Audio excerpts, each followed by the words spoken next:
Memiliki jumlah penduduk 1,4 miliar orang, menjadikan Tiongkok sebagai pasar yang subur bagi industri perfilman. Walau begitu, banyak film-film internasional, termasuk film-film Hollywood dari Amerika Serikat, yang terhalang tayang di bioskop-bioskop Tiongkok. Diketahui, Tiongkok memang terbilang ketat dalam menyensor film-film yang beredar di negaranya. Film Minions: The Rise of Gru misalnya, harus memiliki ending yang berbeda supaya memberikan pesan moral lebih kepada para penontonnya. Tiongkok juga diketahui memiliki kuota untuk film luar negeri yang bisa tayang di bioskop domestik. Banyak film Hollywood yang harus mengubah atau menghapus adegan tertentu supaya bisa tayang di bioskop Tiongkok. Mengapa Tiongkok memberlakukan sensor ketat terhadap film-film yang beredar di negaranya? Serta apa dampaknya bagi masyarakat dan industri perfilman di Tiongkok? Simak pembahasannya di Jurnal Barata kali ini bersama saya, Thomas Rizal.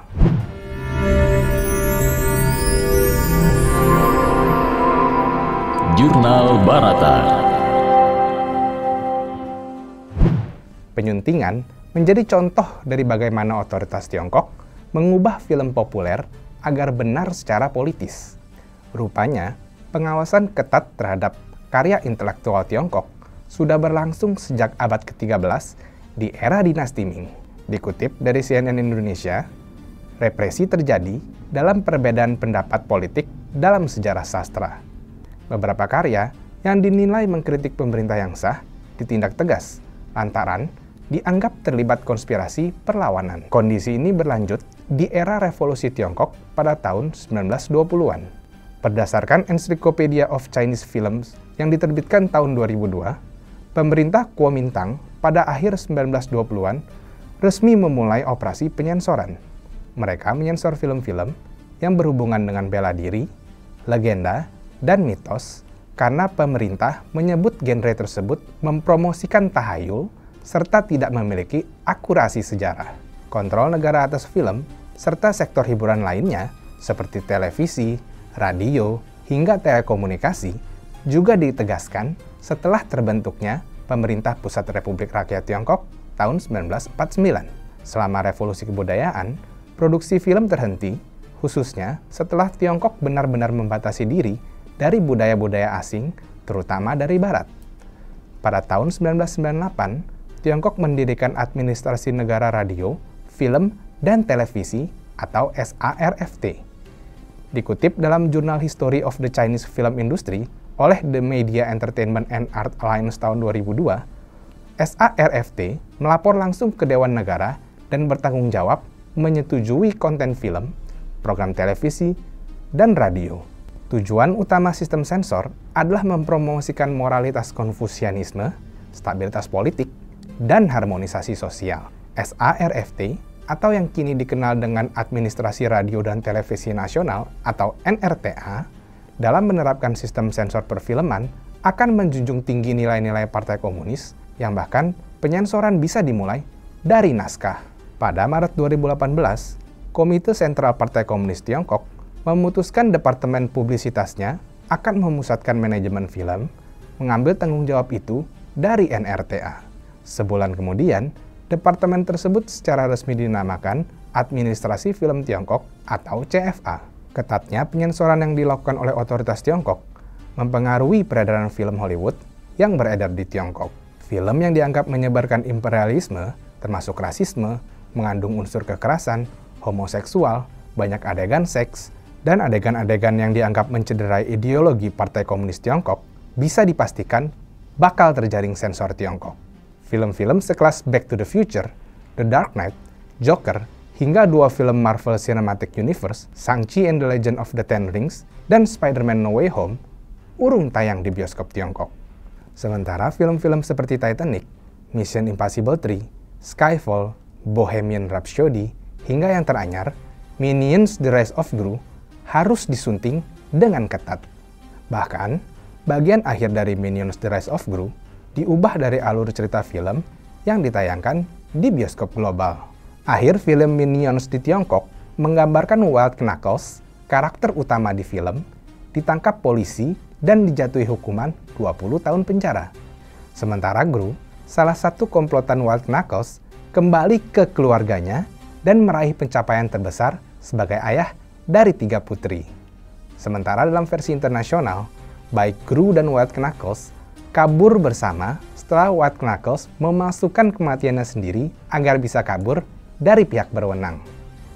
Perubahan cerita akhir dari film membuat film yang tayang di Tiongkok berdurasi semenit lebih lama dibandingkan versi internasional.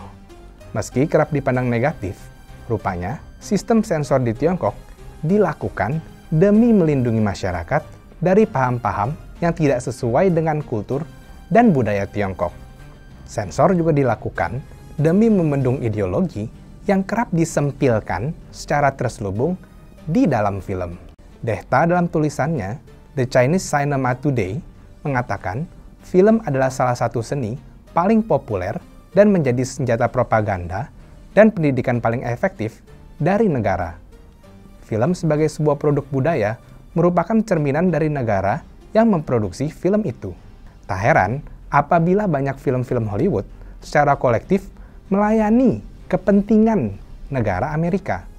Film-film tersebut menyebarkan nilai-nilai Amerika dan cara hidup orang Amerika.